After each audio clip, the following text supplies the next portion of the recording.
믿을 수 없는 일이 폴란드에서 벌어지고 있습니다. 여기 폴란드의 한 군사 기지에서 눈을 의심하며 서 있는 군 관계자가 있는데요. 그의 손에는 도착 예정일보다 한참 이른 날짜가 적힌 서류가 들려 있습니다. 도대체 무슨 일이 있었던 걸까요? 전 세계 군수산업계가 놀라 자빠질 수밖에 없었던 충격적인 소식, 그 현장으로 가보겠습니다. 이게 말이 되나요? 우리가 주문한 K2 전차와 K9 자주포가 벌써 도착했다고요? 폴란드 방위사업청의 한 고위 관계자는 믿기지 않는다는 듯 고개를 절레절레 흔들었습니다. 유럽의 어떤 방산업체도 해내지 못했던 일을 한국이 해냈기 때문인데요. 특히 충격적인 건 이게 처음이 아니라는 겁니다. 2024년 마지막 물량인 K2 전차 7대와 K9 자주포 16문이 약속된 날짜보다 무려 45일이나 먼저 도착한다는 소식에 폴란드군 수뇌부는 발칵 뒤집혔다고 하는데요. 유럽에서는 상상도 못할 일입니다. 이런 첨단 무기를 이렇게 빨리 만들어내다니. 더 놀라운 건 한국이 이미 2024년 물량 생산까지 시작했다는 소식인데요. 도대체 한국은 어떻게 이런 기적 같은 일을 해내고 있는 걸까요? 그 비결이 궁금해지는데요. 오늘의 사연 시작하겠습니다. 안녕하세요. 제 이름은 아담 코발스키라고 합니다. 저는 책상 위에 쌓인 서류들을 멍하니 바라보고 있었어요. 옆에 놓인 커피는 이미 식어가고 있었고 컴퓨터 앞에 앉아 창밖을 내다보니 흐린 10월의 하늘 아래로 바르샤바의 아침 교통이 느릿느릿 움직이고 있었죠. 폴란드 방위 사업의 수석 전략가로서 제 역할이 그 어느 때보다 막중하게 느껴졌어요. 코발스키 박사님, 제 비서인 마리아가 문을 두드리며 말했어요. 국방부 장관님이 정오까지 탱크 조달 추천안을 보고해 달라고 하셨어요. 저는 머리를 쓸어넘기며 고개를 끄덕였어요. 고마워, 마리아. 준비해둘게. 마리아가 나간 뒤 다시 위성사진을 화면에 띄웠어요. 사진에는 국경 근처에서 증가하는 군사 활동이 찍혀 있었어요. 새로 세워지는 기지들, 이동 중인 장비들, 집결 중인 군인들, 한 장 한 장 볼 때마다 속이 점점 더 타들어갔어요. 우리 군에 필요한 장비를 확보하는 게 제 책임이었기에 이런 사진들은 밤잠을 설치게 만들었죠. 폴란드에는 탱크가 필요했어요. 그냥 평범한 탱크가 아니에요. 우리 국민을 지킬 수 있는 현대적이고 강력한 기계가 필요했어요. 그리고 빨리 필요했죠. 문제는 군사 장비를 주문하는데 시간이 엄청 오래 걸린다는 거였어요. 15년간 이 일을 하며 경험한 바로는 보통 독일이나 프랑스 같은 전통적인 제조사에서 탱크를 주문하면 첫 번째 납품을 받기까지 몇 달, 아니 몇 년을 기다려야 해요. 하지만 우리에겐 그럴 시간이 없었어요. 몇 년은커녕 몇 달도 없었죠. 저는 서랍을 열어 그 안에 넣어둔 가족 사진을 꺼냈어요. 봄에 고등학교를 졸업한 딸 아냐가 졸업가운을 입고 미소 짓고 있는 사진이었어요. 그녀 뒤로 바르샤바의 문화과학궁이 하늘을 향해 솟아있는 모습도 보였어요. 이 사진을 보면 제 일이 얼마나 중요한지 다시금 깨닫게 됐어요. 단순히 군사력을 위해서가 아니었어요. 이건 가정과 가족 그리고 우리나라의 미래를 지키기 위한 일이었어요. 휴대폰이 진동했어요. 노비츠키 장군에게서 온 메시지였어요. 탱크 주문건 진전 있나요, 아담? 상황이 점점 나빠지고 있어요. 저는 한숨을 쉬며 답장을 쳤어요. 지금 작업 중입니다. 기존 공급 업체는 너무 느려요. 다른 옵션을 검토하고 있어요. 그리고 실제로 다른 옵션을 찾고 있었어요. 몇 주 동안 전 세계 제조사를 뒤져가며 우리가 원하는 걸 제때 제공해 줄 곳을 찾으려 했었죠. 대부분의 답은 똑같았어요. 시간이 너무 오래 걸린다는 거였죠. 어떤 곳은 12개월, 어떤 곳은 18개월 걸린다고 했고 몇몇은 생산을 시작하려면 2년은 기다려야 한다고까지 했어요. 그러다 어제 흥미로운 이메일을 하나 받았어요. 한국의 방산회사에서 온 메일이었는데 그동안 고려해 본 적 없는 곳이었어요. 그들은 보통보다 훨씬 짧은 시간 안에 현대적인 탱크와 포병 장비를 공급할 수 있다고 주장했어요. 처음엔 뭔가 잘못된 거라고 생각했어요. 어떻게 그렇게 복잡한 군사 장비를 그렇게 빨리 만들 수 있겠어요? 다시 컴퓨터로 그들의 제안서를 열어봤어요. 한국 회사는 K2 탱크와 K9 자주포를 공급하겠다고 했는데 이건 세계에서 가장 진보된 군사 장비 중 하나예요. 하지만 제 눈길을 끈 건 장비의 품질뿐만이 아니었어요. 그들이 약속한 납기 시간이었죠. 이거 뭔가 잘못된 거 아니야? 중얼거리며 숫자를 다시 확인했어요. 한국 업체는 탱크 첫 배치를 몇 개월도 아니고 며칠 안에 납품할 수 있다고 약속하고 있었어요. 제 경력 내내 이런 건 본 적이 없었어요. 저는 휴대폰을 들고 아시아 제조사와 일을 해본 적 있는 동료 야누슈에게 전화를 걸었어요. 야누슈, 한국 방산업체랑 일해본 적 있어? 사실 있어? 그가 대답했어요. 그쪽은 생각보다 효율적이야. 작년에 우리 해군용 선박 건조했던 거 기억나? 모두 불가능하다고 생각했는데 예정보다 빨리 납품했잖아. 그의 말을 듣고 자세를 고쳐 앉게 됐어요. 이게 진짜일지도 모른다는 생각이 들었죠. 정말로 한국 업체가 약속한 대로 해줄 수도 있겠다고요.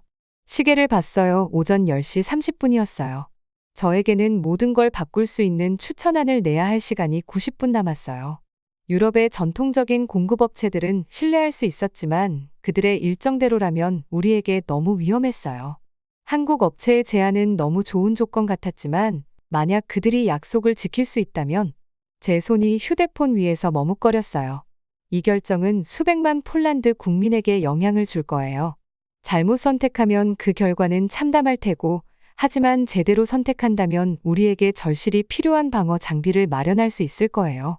깊게 숨을 들이마시고 한국 방산 회사에 전화를 걸었어요. 이제 새로운 가능성에 걸어볼 때였어요.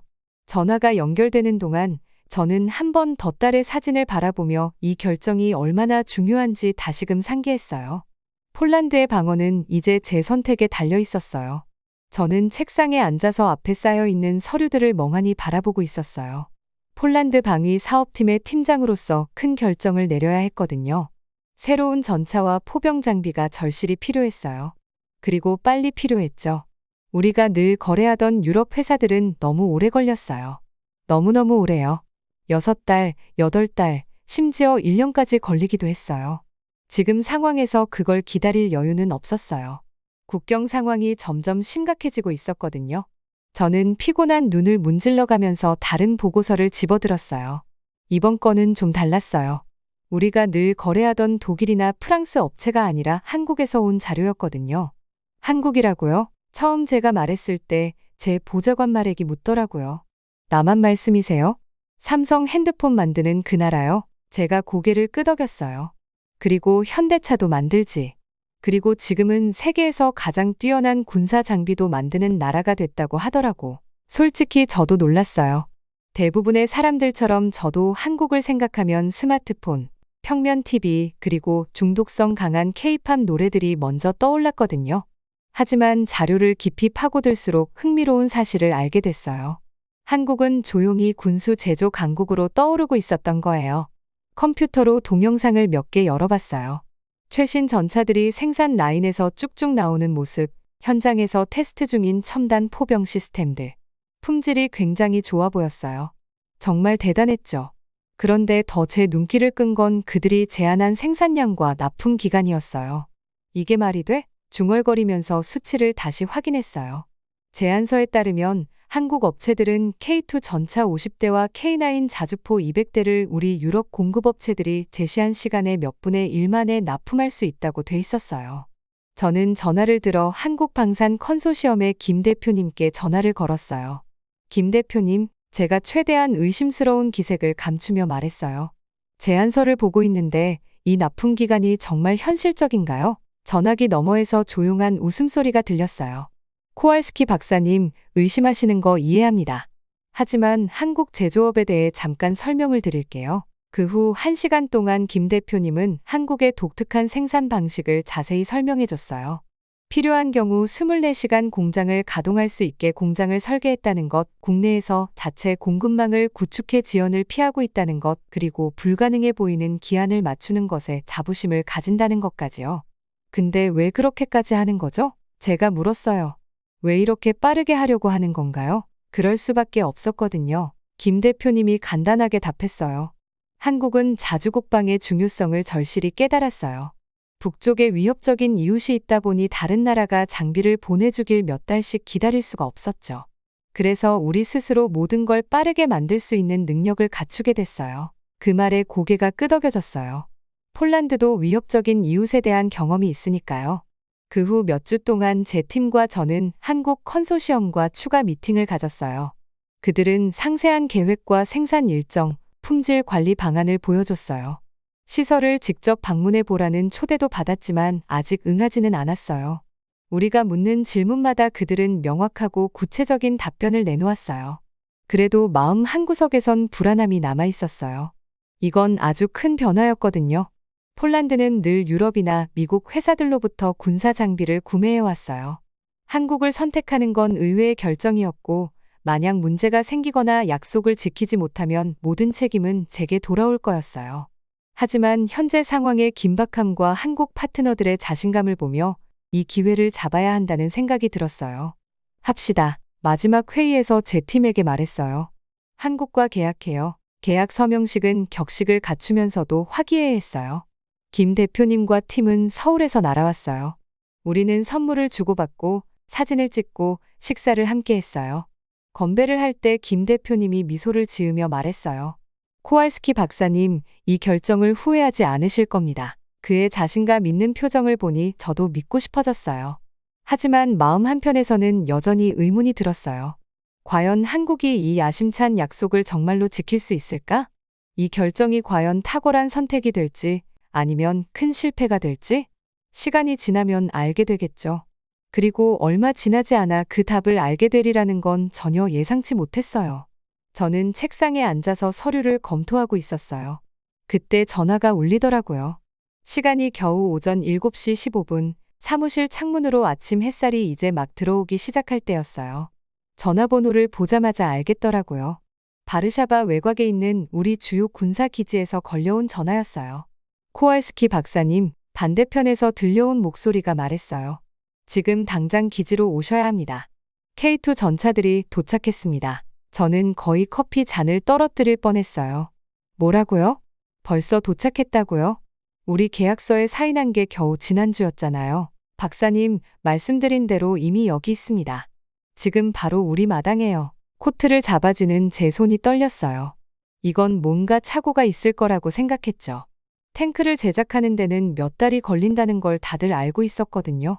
최소한 탱크 한 대당 3달에서 넉 달은 걸리잖아요. 유럽의 가장 빠른 제조업체들도 최소 120일은 필요해요. 그런데 우리는 수십 대를 주문했어요. 그런데 벌써 여기 있다고요? 말도 안 되는 일이었어요. 보통 기지까지 40분이 걸리는데 그날은 30분 만에 도착했어요. 정문에 가까워질수록 뭔가 평소와 다른 기운이 느껴지더라고요. 여러 고위 장교들이 차량 야드 근처에 모여서 무언가를 가리키고 있었어요. 경비원이 저를 빨리 통과시켜줘서 가능한 첫 주차 공간에 차를 세웠어요.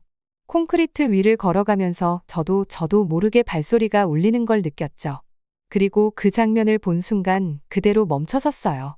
바로 거기 있었어요. 줄지어 늘어선 새로 만든 K2 전차들이 아침 햇살을 받아서 짙은 녹색의 장갑이 반짝이고 있었어요. 금속 숲처럼 야드를 가득 채우고 있었죠. 새벽 이슬이 아직 탱크 표면에 맺혀 있어서 마치 작은 다이아몬드로 덮인 것처럼 빛나고 있었어요. 믿을 수가 없네. 저도 모르게 혼잣말을 하면서 가장 가까운 탱크 쪽으로 걸어갔어요. 손을 뻗어 옆면을 만져보니 차가운 금속 감촉이 느껴졌어요. 용접, 패널, 세부 하나하나가 완벽했어요. 기지 사령관인 노비츠키 대령이 저에게 다가오더니 물었어요. 코왈스키 박사님, 이런 거 본 적 있으십니까? 저는 고개를 저었어요. 아니요. 방산 조달 일을 한 지 20년인데 이런 건 처음 봐요. 저희는 탱크들 사이를 걸었어요. 아침 햇살이 각 차량 뒤로 길게 그림자를 드리워서 더 웅장해 보였어요. 새 페인트와 고무 냄새가 느껴졌어요. 이건 전시용 모형이 아니었어요. 하나하나 완전히 장비를 갖추고 전투에 나설 준비가 된 상태였어요. 여기 몇 대나 있죠? 제가 물었어요. 28대입니다. 대령이 대답했어요. 어젯밤에 한국의 수송선들이 그단스크에 도착했습니다. 밤새 작업해서 여기까지 가져왔습니다. 저는 떨리는 손으로 휴대폰을 꺼내 사진을 찍기 시작했어요. 이게 세계에서 가장 첨단을 달리는 전차들이라는 생각이 들면서도 한국이 며칠 만에 이걸 만들어냈다는 사실이 도무지 믿기지가 않았어요. 소식은 기지 안에 순식간에 퍼졌어요. 더 많은 장교들과 병사들이 모여들었고 다들 저와 똑같이 놀란 표정을 짓고 있었어요. 몇몇은 휴대폰을 꺼내 사진을 찍고 몇몇은 탱크 위로 올라가 내부를 들여다보며 제어 장치와 시스템을 살펴보고 있었어요. 아침 9시가 되니 제 전화가 쉴 새 없이 울렸어요. 바르샤바에까지 소문이 퍼진 거죠. 국방부에서 답을 요구했어요. 어떻게 한국이 이걸 해낸 거냐고요. 이게 진짜냐고요. 이 탱크들이 실제로 완성된 상태고 작동 가능한 거냐고요. 그 후 몇 시간 동안 저는 초기 검사를 감독했어요. 우리 기술팀이 각 전차를 꼼꼼하게 점검했어요. 엔진, 전자 시스템, 무기체계, 장갑까지 하나하나 다 확인했죠. 놀랍게도 모든 게 완벽했어요. 이건 대충 만든 것도 미완성 상태도 아니었어요. 모든 탱크가 완전히 조립되고 테스트까지 마친 전투 준비 완료 상태였어요.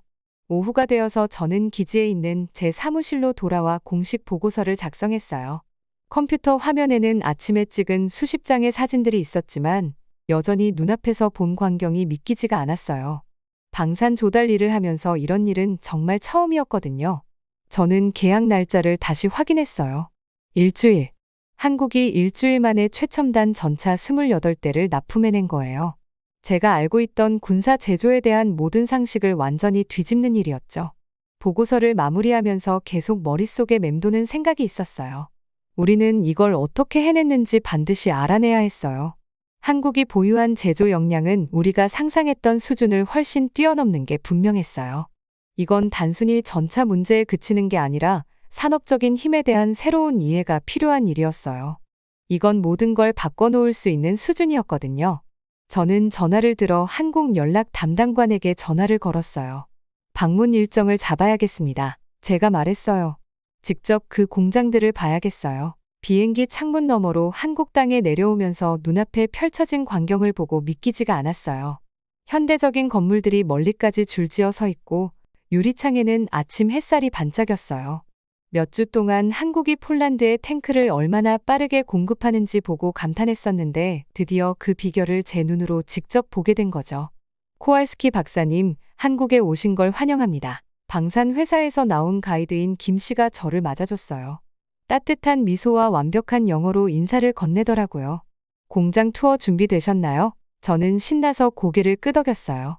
공장 단지까지는 차로 1시간 정도 걸렸는데 그동안 서울의 분주한 거리들이 점점 산업지대로 변해가는 걸 지켜볼 수 있었어요.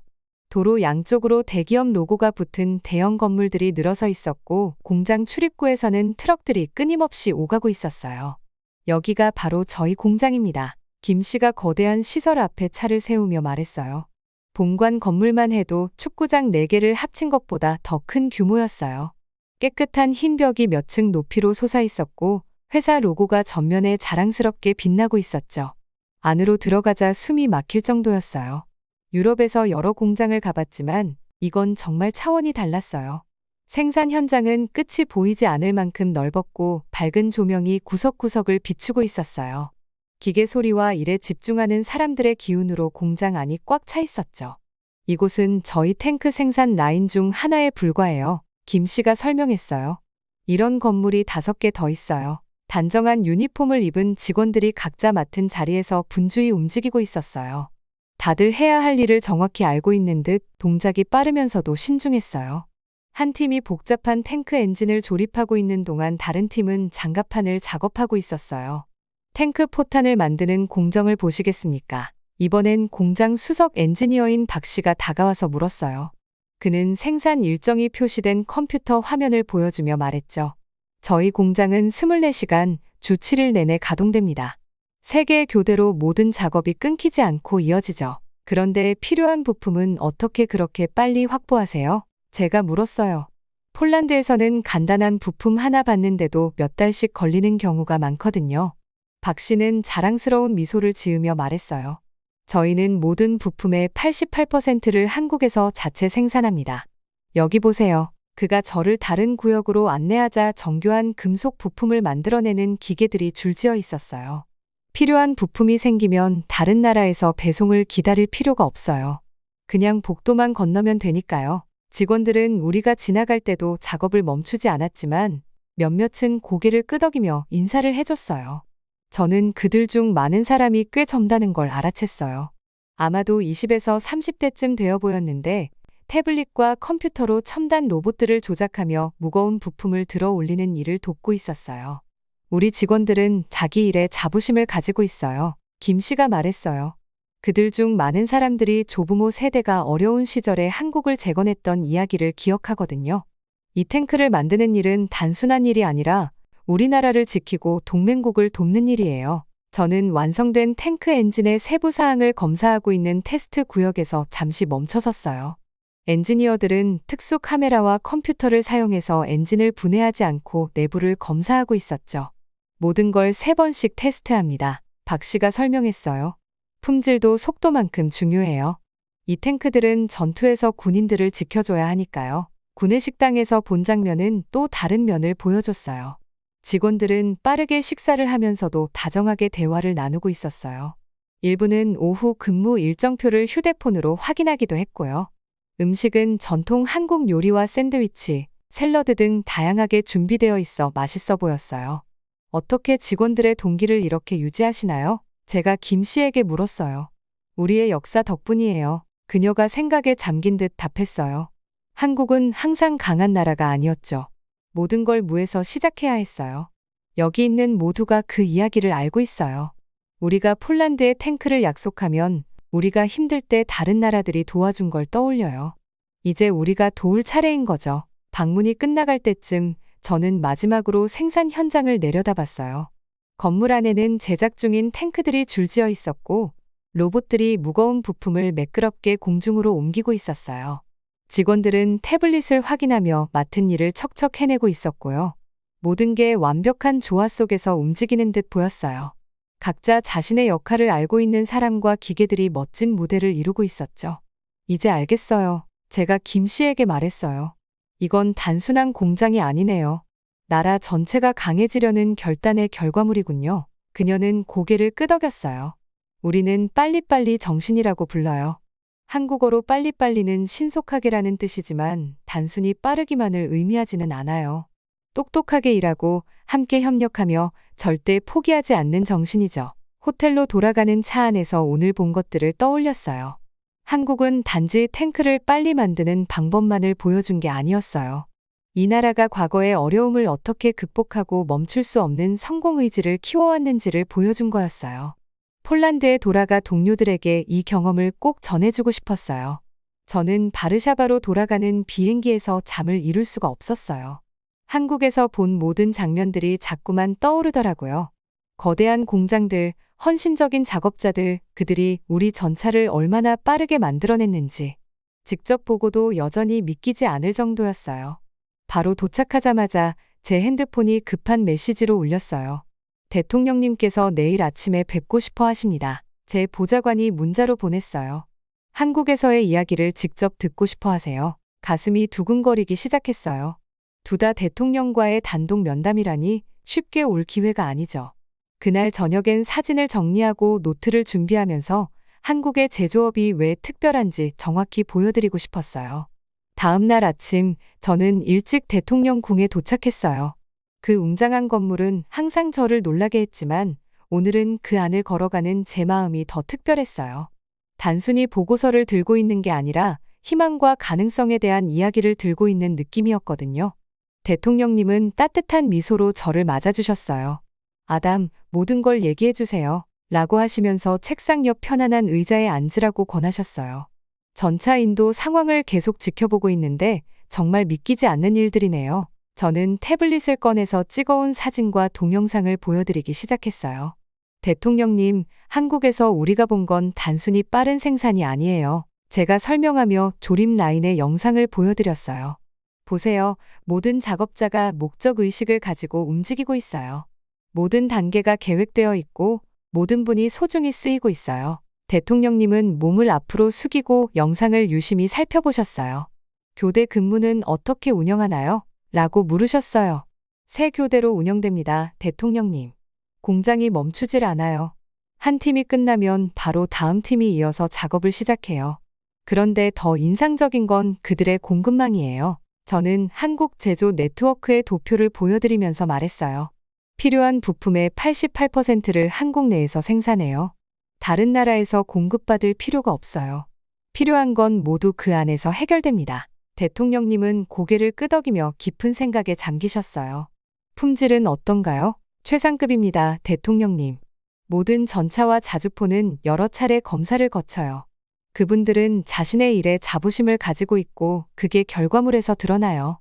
작업자들은 이 무기들이 단지 한국만이 아니라 동맹국들을 지키기 위한 것이라는 책임감을 가지고 있더라고요. 대통령님은 창가로 걸어가서 바르샤바를 내려다보며 말씀하셨어요.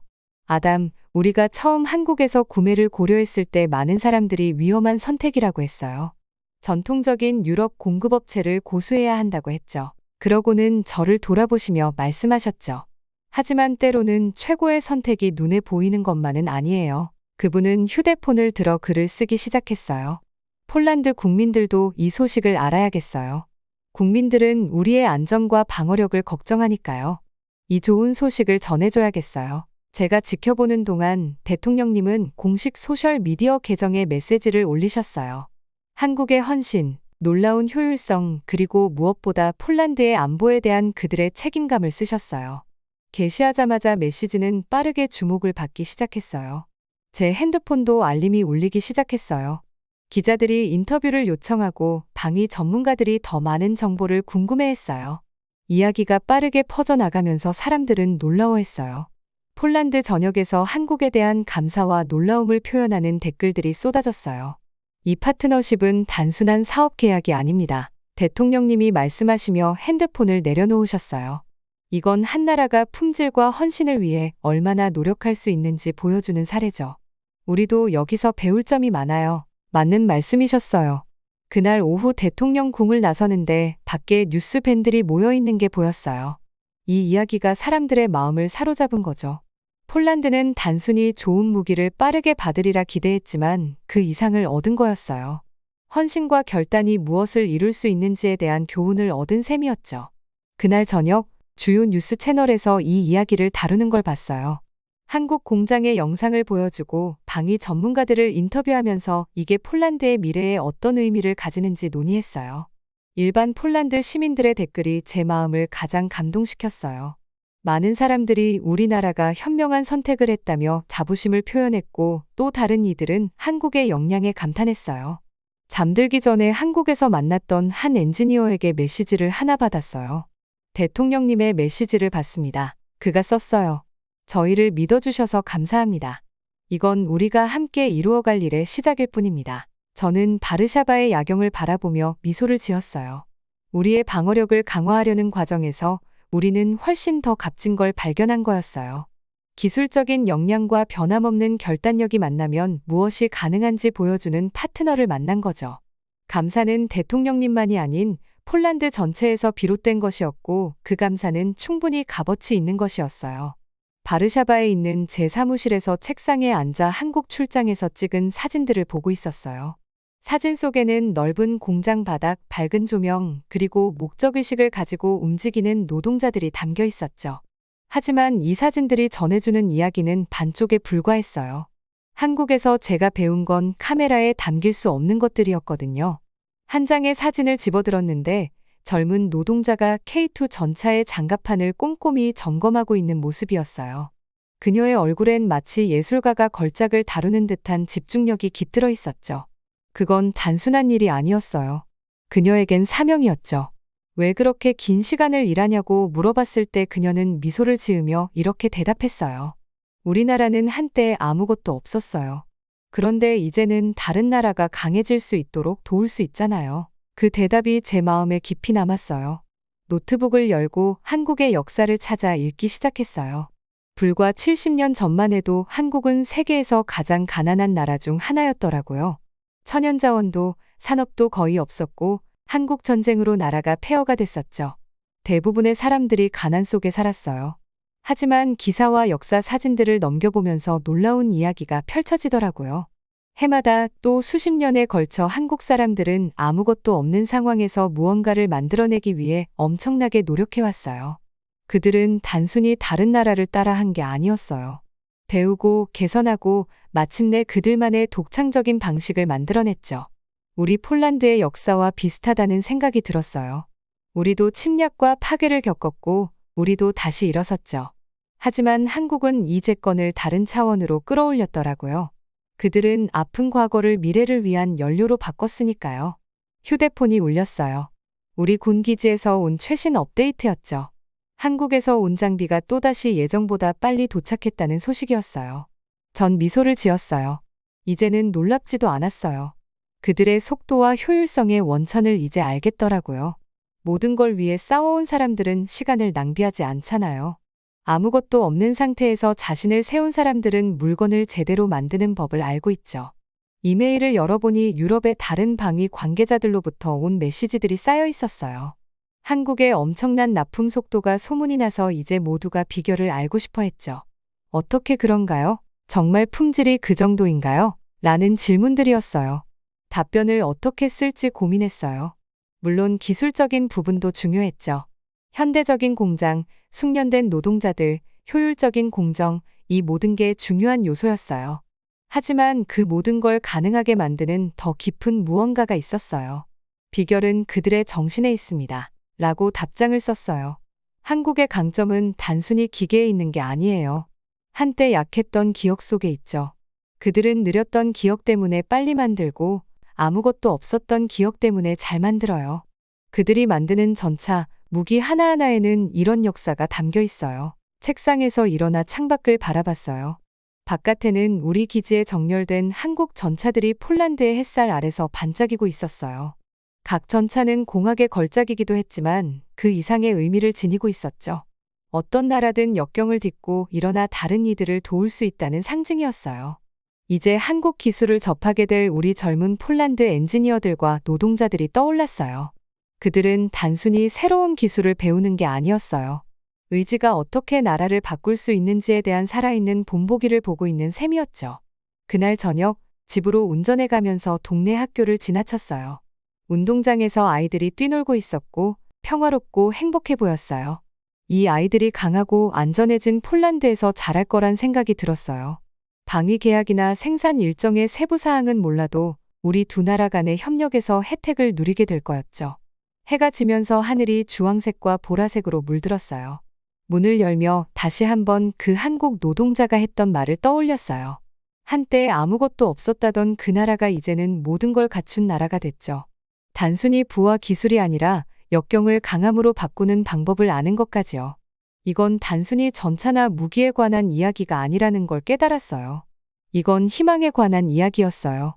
과거가 어떠했든 어떤 나라든 더 나은 미래를 만들어갈 수 있다는 이야기죠. 한국은 약함에서 강함으로 나아가는 길이 가능하다는 걸 보여줬어요. 이제는 우리가 그들의 본보기를 따라 우리만의 회복력 이야기를 써나갈 차례였죠. 그리고 언젠가 또 다른 나라가 폴란드를 한국을 바라봤듯 바라보게 될지도 몰라요. 단순한 비즈니스 파트너가 아닌 결심과 노력으로 어떤 장애물도 극복할 수 있다는 증거로요. 그것이야말로 한국이 우리에게 가르쳐준 진정한 회복력의 교훈이었어요. 안녕하세요. 제 이름은 사무엘 웨버라고 합니다. 화면에 뜬 이메일을 가만히 쳐다보며 꿈이 아닌지 확인하려고 3번이나 다시 읽었어요. 카타르로의 초대라니요? 손이 살짝 떨리면서도 이메일 내용을 계속 스크롤했어요. 이곳 독일에서 15년간 국방 전략가로 일하면서 별의별 일들을 다 겪었다고 생각했는데 이건 좀 달랐어요. 친애하는 사무엘 웨버님 이라는 말로 이메일이 시작됐어요. 다음 달에 카타르에서 열리는 국제 사막 방산 전시회의 귀하를 정중히 초대합니다. 저는 사무실 의자에 몸을 기댄 채 창밖을 바라봤어요. 아래로 보이는 번잡한 도시 풍경은 카타르의 사막과는 전혀 다른 모습이었죠. 이미 머릿속엔 여러 가지 생각들이 떠오르기 시작했어요. 이메일에 특히 눈길을 끄는 한 구절이 있었는데 바로 한국군의 특별시연이 예정돼 있다는 내용이었어요. 한국이라고? 저도 모르게 혼잣말로 중얼거리며 책상 위에서 펜을 톡톡 두드렸어요. 의외네. 저는 그동안 여러 나라의 군사 장비와 전략을 분석해왔어요. 미국의 탱크, 독일의 포병 장비, 프랑스의 항공기 같은 게 이런 전시회의 주역이었죠. 그런데 한국이라니? 국제 방산 무대에서는 비교적 신참인 한국이 과연 어떤 걸 보여주려고 하는 걸까 궁금했어요. 노트북을 열고 바로 자료를 찾아봤어요. 최근 한국이 방산 분야에서 꽤 주목을 받고 있었지만 정보가 많지 않았어요. 한국은 오랫동안 조용히 자체 군사 기술을 개발해 오면서 타국에 대한 의존도를 점차 줄여왔더라고요. 마치 열심히 공부해온 학생이 갑자기 선생님의 가장 어려운 질문에 손을 번쩍 들고 답하려는 모습 같았어요. 그때 핸드폰이 울렸어요. 제 조수인 사라였어요. 카타르 초대장 봤어요? 사라가 신나서 물었어요. 막 읽고 있는 중이야. 제가 대답했어요. 한국 군사 장비에 대해 아는 거 있어? 많진 않아요. 사라가 솔직하게 말했어요. 근데 K2 전차가 최근 시험에서 아주 뛰어난 성능을 보였다고 들었어요. 어떤 사람들은 세계에서 가장 첨단 전차 중 하나라고도 하더라고요. 저는 눈썹을 살짝 올렸어요. 꽤 과감한 주장인걸요. 제 경험상 새롭다고 꼭 좋은 건 아니었거든요. 사막 환경은 군사 장비에게 특히 가혹하죠. 모래는 어디에든 스며들고 낮과 밤의 온도 차도 심하며 지형도 거칠기 그지없어요. 그동안 이런 험난한 테스트를 통과하지 못한 장비들을 수도 없이 봐왔어요. 저는 한국 군사 기술에 대한 예비 보고서를 몇 개 꺼내서 살펴봤어요. K2 전차와 K9 자주포가 눈에 띄더라고요. 설계 자체는 탄탄해 보였지만 설계도만으로는 다 알 수 없죠. 완벽하다는 무기가 현실에서 무너지는 걸 너무 많이 봐왔으니까요. 자리에서 일어나서 사무실 벽에 걸린 커다란 세계 지도로 걸어갔어요. 한국에서 카타르까지 손가락으로 거리를 짚어보며 이런 장비들이 거쳐갈 여정을 생각했어요. 단순히 물리적 거리만의 문제가 아니었죠. 한국이라는 나라가 세계 무대에 나와 자기 자신을 증명하려는 순간이었어요. 초대장에는 3일간의 시연이 예정돼 있다고 적혀 있었어요. 한국의 엔지니어들과 군 관계자들이 직접 장비를 선보이고 사막에서의 기동 테스트와 발포 시연, 그리고 유지 보수까지 다양한 시연을 할 예정이었죠. 상당히 포괄적이고 야심차며 어쩌면 조금은 대담한 계획이었어요. 저는 이 자리에 모일 국제 방산 전문가들을 떠올렸어요.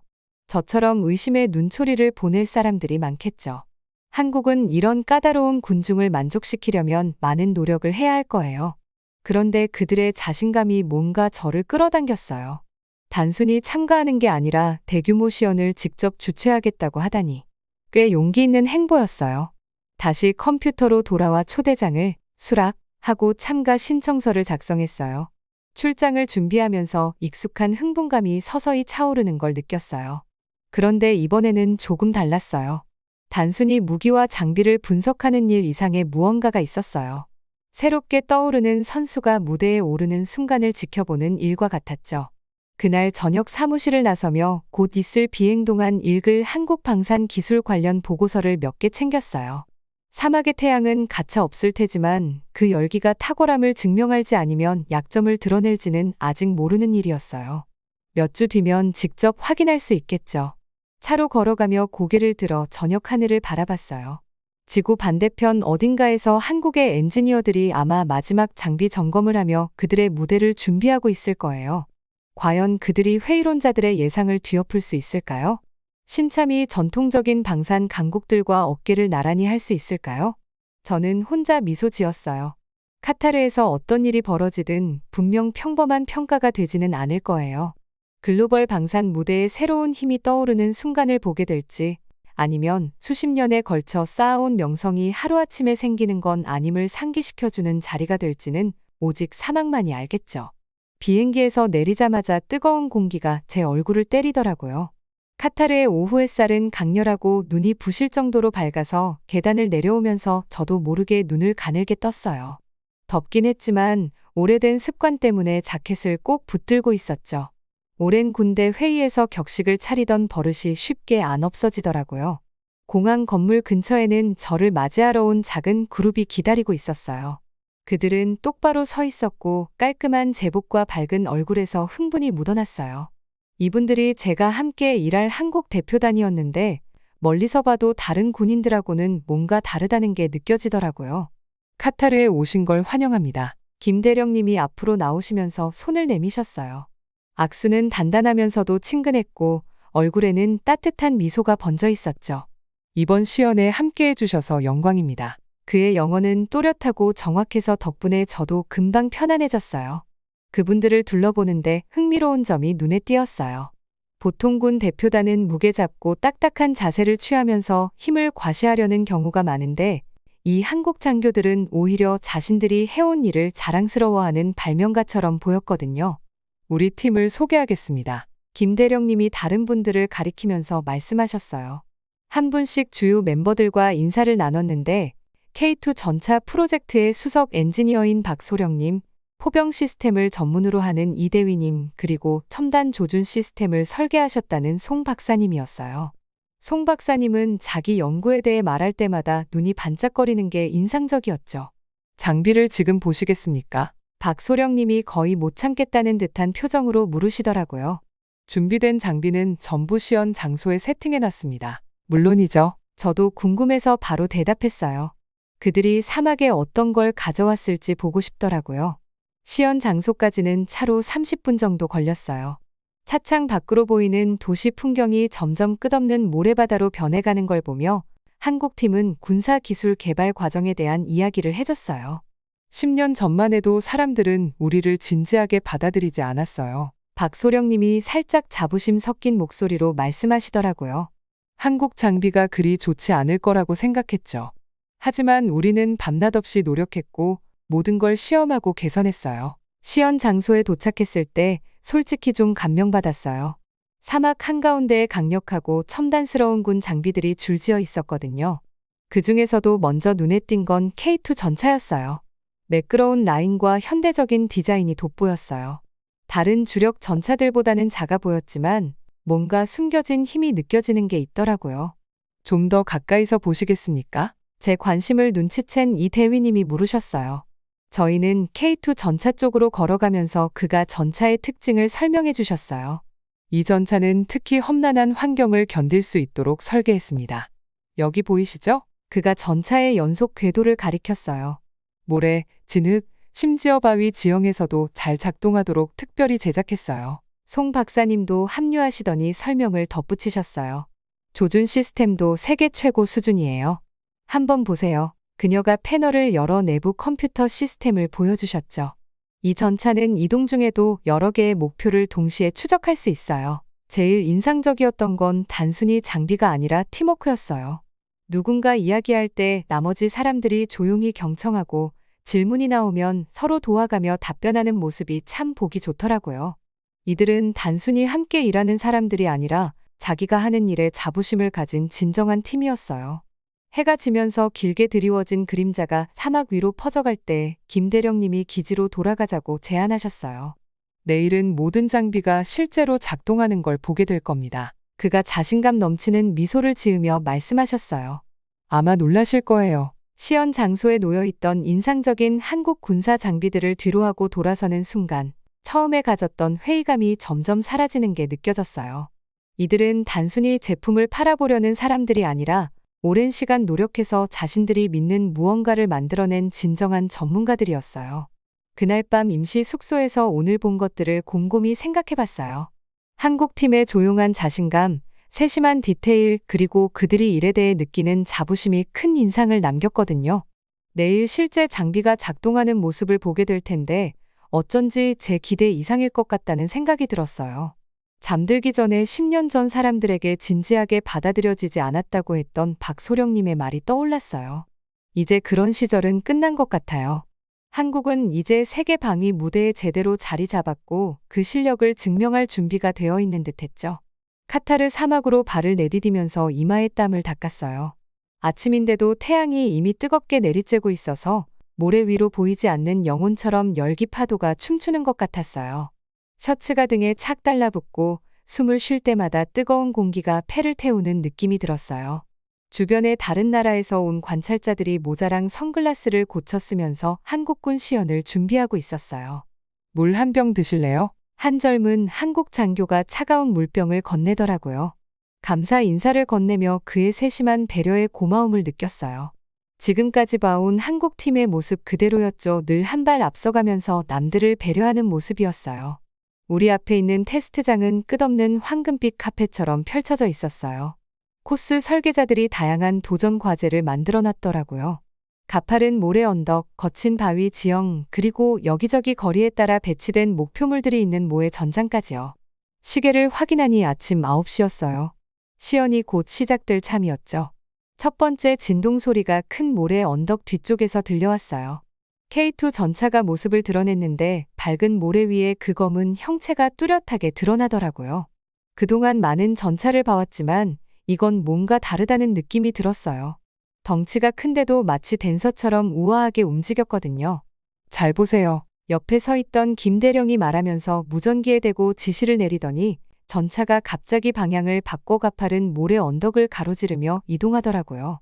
보통 전차라면 여기서 버거워할 텐데 K2는 모래를 미끄러지듯 부드럽게 지나갔어요. 궤도가 밑에 움직이는 모래에 맞춰 조정되는 게 눈에 보였죠. 어떻게 저렇게 할 수 있는 거지? 옆에 있던 프랑스 관찰자가 물었어요. 저도 고개를 숙이고 집중해서 바라봤어요. 이 전차의 서스펜션 시스템은 제가 여태 본 다른 전차와 확실히 다르더라고요. 모래에 맞서 싸우는 게 아니라 마치 서퍼가 파도를 타듯 모래를 타고 흘러가는 느낌이었어요. 한국 팀이 새로운 국산 변속 시스템을 소개하긴 했는데 이렇게 실제로 보니 또 다른 차원이었죠. 전차는 멈춰서 360도 회전하고 주변에서 놀라서 숨을 들이쉬는 소리가 들렸어요. 그 뒤에는 놀랄 만큼 빠른 속도로 전진했어요. 주포를 발사했을 때 정확도도 대단했어요. 불안정한 모래 위에서도 목표물을 정밀하게 맞추더라고요. 하지만 진짜 놀라운 건 그 다음이었어요. 땅이 흔들리며 K9 자주포가 등장했죠. 회의론자들이 이 장비는 사막 전투에 너무 무겁고 복잡하다고 얘기하는 걸 들은 적이 있었어요. 실제로 보니 덩치가 커서 그들의 의구심도 이해가 갔어요. 이건 마치 트랙 위에 작은 집 하나가 올라가 있는 듯한 느낌이었거든요. 자, 이제 잘 보세요. 김대령이 미소를 지으며 말했어요. 여기서부터가 재밌어질 겁니다. 자주포의 포신이 천천히 올라가면서 각도를 조절하더라고요. 첫 번째 발사음은 너무 커서 가슴이 울릴 정도였어요. 몇 초 후 멀리 떨어진 목표물이 폭발하는 걸 봤죠. 완벽하게 맞췄어요. 그리고 또 한 발, 또 한 발.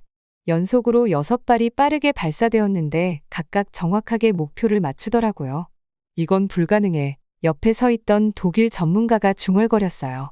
이런 조건에서 그런 정밀도를 유지할 수는 없어요. 하지만 불가능한 게 아니었죠. 한국 팀은 바람 속도, 공기 밀도, 그리고 모래가 차량에 미치는 영향까지 다 고려한 새로운 안정화 시스템을 개발했다고 하더라고요. 각 발사는 고급 컴퓨터로 유도되었지만 진짜 성과는 이 복잡한 시스템들이 완벽하게 하나로 통합되었다는 점이었어요. 시연이 끝난 후 K9을 가까이서 살펴보기 위해 걸어갔어요. 승무원들이 나와서 자부심에 찬 얼굴로 점검 작업을 바로 시작하더라고요. 그리고 누가 질문을 해도 바로 대답하면서 절차를 설명해줬어요. 이건 단순한 쇼가 아니라 진정한 전문가들이 자기 일에 최선을 다하는 모습이었죠.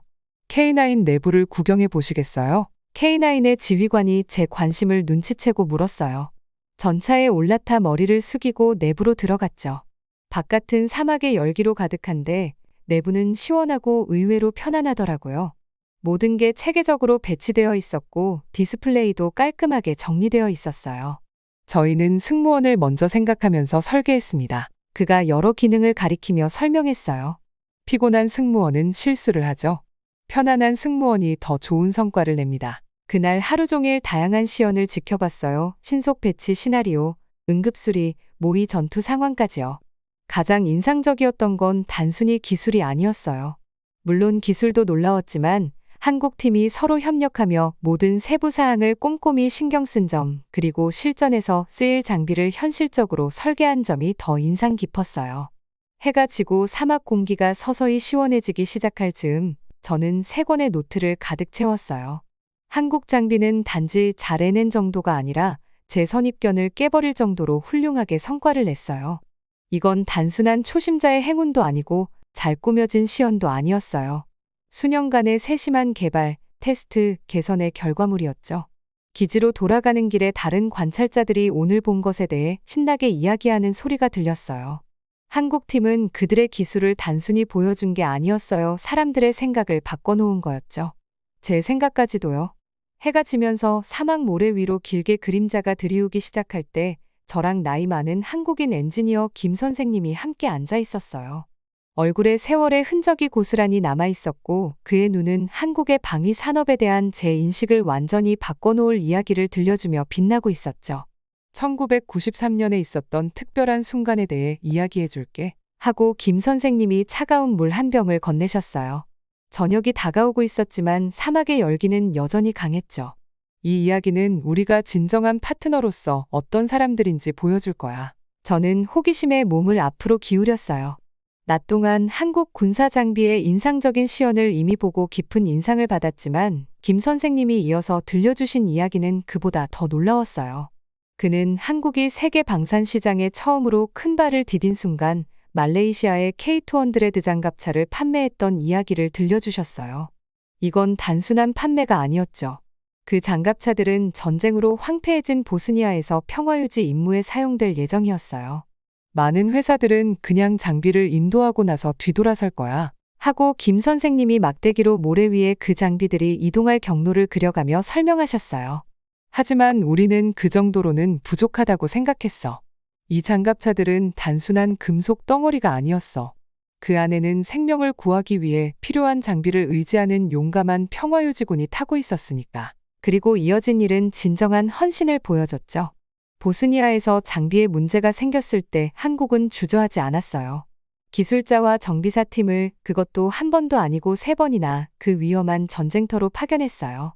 내가 2번째 팀에 있었어. 하고 김 선생님이 다소 조용해진 목소리로 말씀하셨어요. 조건이 아주 열악했지. 멀리서 총성이 들리고 때로는 밤중에 폭발 소리에 잠이 깨기도 했어. 하지만 우리는 말레이시아 친구들에게 약속을 했고 그 약속을 지키려 했어. 저는 상상해봤어요.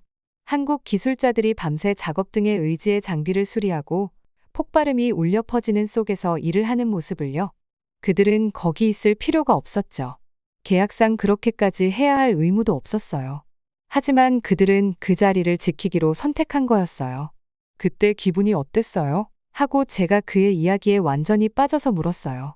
김 선생님은 그들이 기본적인 쉼터에서 생활하며 열악한 환경 속에서 긴 시간 동안 일했던 경험을 이야기해 주셨어요. 끊임없는 위험 속에서도 그들의 집중력은 흐트러지지 않았대요. 매일 아침 그들은 오직 하나의 목표로 일어났다고 해요. 그 장갑차들이 완벽하게 작동하게 만드는 것. 말레이시아 평화유지군도 믿기 힘들어했지. 그가 옛 기억을 떠올리며 미소 지으며 말씀하셨어요. 다른 나라 장비 공급업체들은 전화조차 받지 않으려 했거든.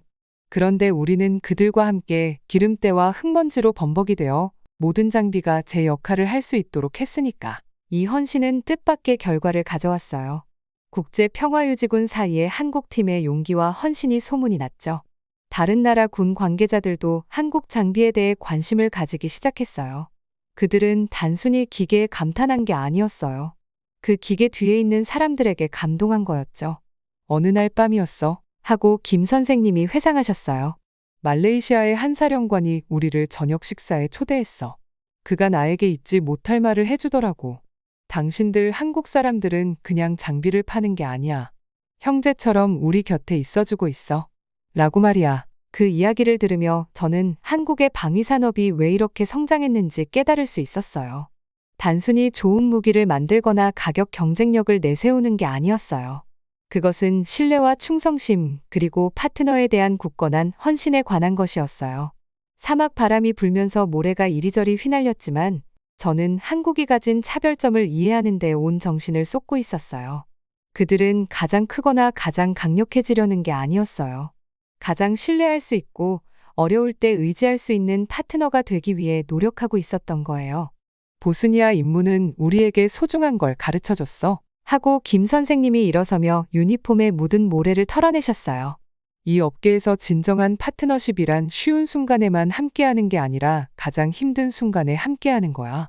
그래서 우리는 지금도 필요할 때마다 팀을 보내고 파트너 나라의 정비센터를 세우고 언제든지 전화를 받는 거지.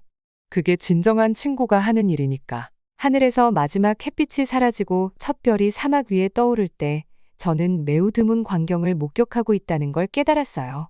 한국은 단순히 말레이시아의 장비를 판 게 아니었어요. 진정한 동맹이 무엇인지 세상에 보여준 거였어요.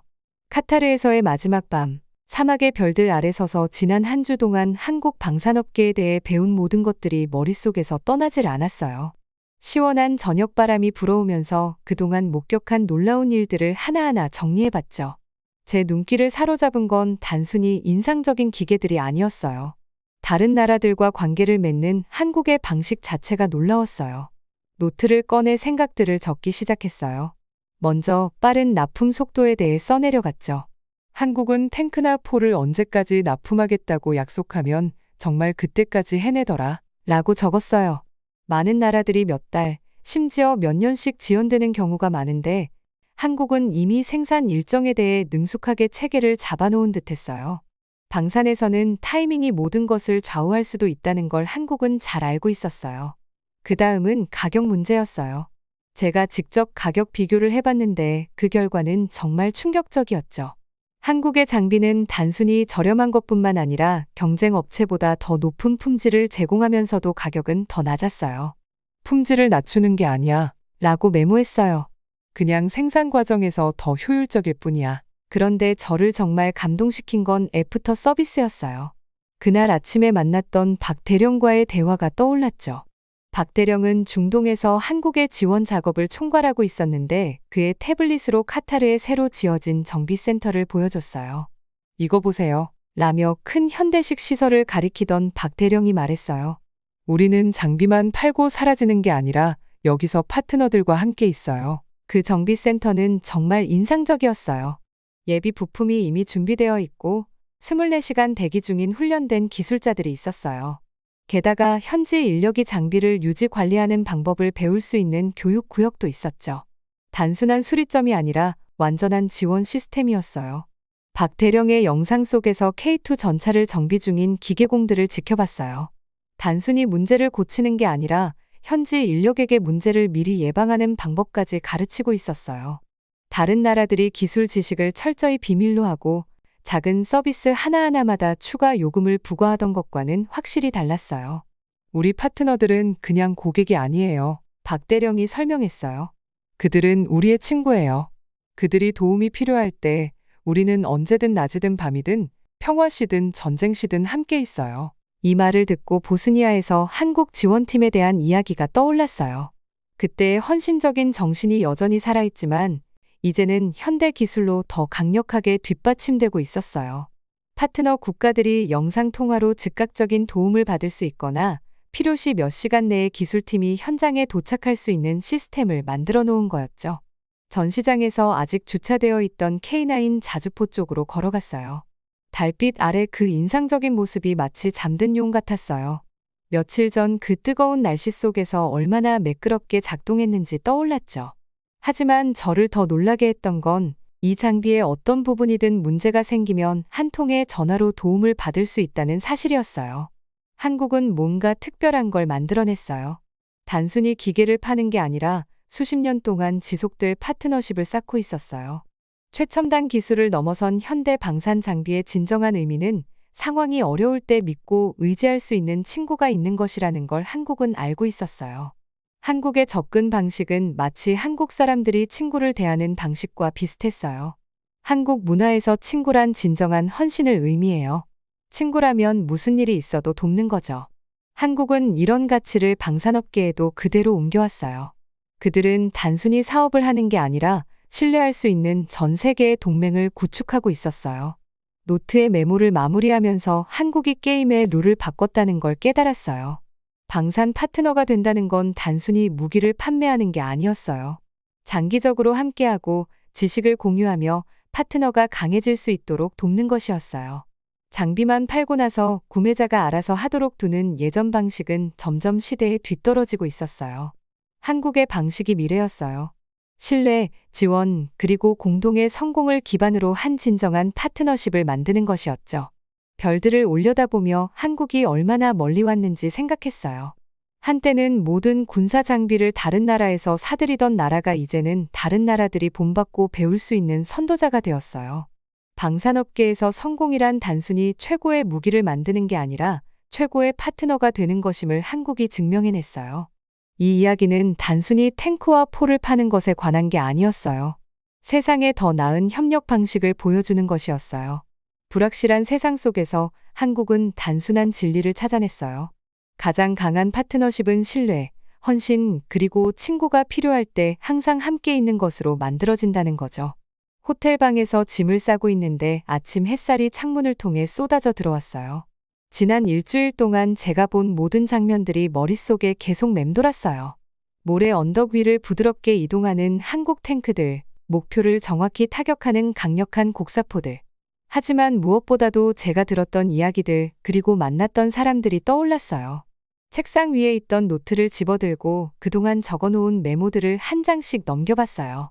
페이지마다 한국의 헌신이 담긴 이야기가 적혀 있었어요.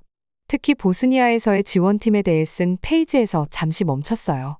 한국 엔지니어와의 대화가 떠오르면서 그가 어떻게 동료들이 약속을 지키기 위해 목숨을 걸었는지 자랑스럽게 얘기하던 모습이 생생하게 그려졌어요. 이거 완전히 시야가 달라지네. 제가 혼잣말로 중얼거리며 노트를 닫아 서류 가방에 넣었어요. 로비에 내려가니 저처럼 체크아웃을 하는 다른 국방 전문가들이 몇 명 있었어요. 다들 우리가 목격했던 것들에 대해 이야기하느라 정신이 없더라고요. 독일에서 온 동료는 한국의 정비팀이 얼마나 인상 깊었는지 얘기했고, 브라질에서 온 동료는 그들의 빠른 대응 시간과 철저한 교육 프로그램에 대해 말했어요. 알아요? 제가 대화에 끼어들며 말했어요. 한국은 장비를 판매한 곳마다 현지 정비센터를 세운대요. 다른 사람들이 고개를 끄덕이며 우리는 한국이 파트너들에게 보여준 헌신에 대한 더 많은 이야기들을 나눴어요. 공항으로 가는 차 안에서 생각할 시간이 좀 생겼어요. 고속도로 양옆으로 펼쳐진 사막은 우리가 한국의 군사 장비들이 훌륭하게 작동하는 모습을 봤던 그곳과 같았어요. 하지만 이제는 그 사막이 다르게 보였어요. 모래알 하나하나가 큰 그림을 이루는 작은 디테일을 상기시키는 것 같았어요. 비행기 안에서 노트북을 열고 보고서를 쓰기 시작했어요. 보통 이런 보고서는 딱딱하고 기술적인 내용들, 사양이나 성능 데이터로 가득 차곤 했죠. 그런데 이번에는 사람들에 대한 이야기를 쓰고 있는 저 자신을 발견했어요. 한국의 엔지니어들이 다음날 시연을 완벽하게 만들기 위해 작은 문제 하나를 해결하려고 밤새워 일했던 이야기, 파트너들을 더 잘 돕기 위해 여러 언어로 교육을 진행하던 훈련팀 이야기, 빠른 대응 시간과 언제든지 함께하겠다는 약속에 대한 이야기들을 적어 내려갔어요. 비행기가 구름 위로 올라갈 때, 처음에 이 행사 초대를 받았을 때의 제 반응이 떠올랐어요. 솔직히 말해서 저는 회의적이었어요. 한국은 국방 장비 분야에서 전통적인 강자는 아니었으니까요. 하지만 이제는 그들이 완전히 판을 바꾸고 있다는 걸 알게 됐어요. 단순히 기계를 파는 게 아니라 진정한 파트너십을 만들어가고 있었어요. 제 나라의 방산 프로그램도 생각해 봤어요. 우리는 항상 최고의 기술, 가장 진보된 시스템을 갖추는 데에만 집중해 왔거든요. 그런데 한국은 세계 최고의 장비가 전부가 아니라는 걸 보여줬어요. 진짜 중요한 건 파트너 곁에 있어주고 어려운 순간에도 함께하는 거였어요. 창밖 구름 아래 펼쳐진 풍경을 보며 한국의 미래가 전 세계 방산 시장에서 어떤 모습일지 상상해 봤어요. 그들은 믿을 만한 장비, 합리적인 가격, 신속한 납품, 뛰어난 지원까지 모든 요소를 갖추고 있었어요. 하지만 그뿐만이 아니었어요. 그들에게는 기술 사양이나 가격표로는 측정할 수 없는 무언가가 있었어요. 열정이 있었고, 헌신이 있었고, 파트너에게 변함없는 약속을 지키려는 굳은 의지가 있었어요. 휴대폰을 꺼내서 앞으로의 회의에서 논의할 내용을 메모하기 시작했어요. 한국의 접근 방식을 우리도 배워야 했어요. 방산 장비를 판매하는 게 단순히 장비 자체에 관한 게 아니라는 걸 이해해야 했어요. 신뢰를 쌓고 파트너가 필요로 할 때 곁에 있어주고 어떤 상황에서든 약속을 지키는 것이 중요했어요. 승무원이 곧 착륙할 거라고 안내방송을 했어요. 비행기가 아래로 기울어지자 묘한 기대감이 들었어요. 제가 배운 것을 전하고 싶었거든요. 아마 제 본국의 사람들은 제가 한국의 방산 프로그램에 이렇게 열정적인 모습을 보고 조금 놀랄 수도 있겠죠. 상대적으로 새로운 플레이어가 어떻게 기존의 제조사들과 경쟁할 수 있을지 의문을 가질지도 몰라요. 하지만 저는 제 눈으로 직접 봤어요. 이야기를 들었고 사람들을 만났고 그들의 헌신을 경험했어요. 한국은 단순히 경쟁하는 게 아니라 방산 파트너로서의 새로운 기준을 세우고 있었어요. 비행기가 착륙하자 저는 결심했어요. 앞으로 한국의 발전을 주의 깊게 지켜볼 거예요. 걱정해야 할 경쟁자가 아닌 우리가 배워야 할 본보기로요. 한국은 방산 파트너십에 대해 새로운 사고방식을 보여줬어요. 모든 것이 관계와 신뢰를 중심으로 이루어져야 한다는 걸 말이에요. 공항 터미널을 걸으며 처음에 회의적이었던 제 태도가 얼마나 틀렸는지 생각하니 웃음이 나왔어요. 한국은 저를 단순히 감동시키는 데서 그치지 않고 이 산업에서 진짜 중요한 것이 무엇인지 귀중한 교훈을 주었거든요. 집으로 향하면서 한 가지는 확신할 수 있었어요. 글로벌 방산 파트너십의 미래는 한국이 쌓아가는 이 토대 위에서 하나하나 쌓아 올린 관계와 신뢰 그리고 약속으로 구축될 거라는 사실이요.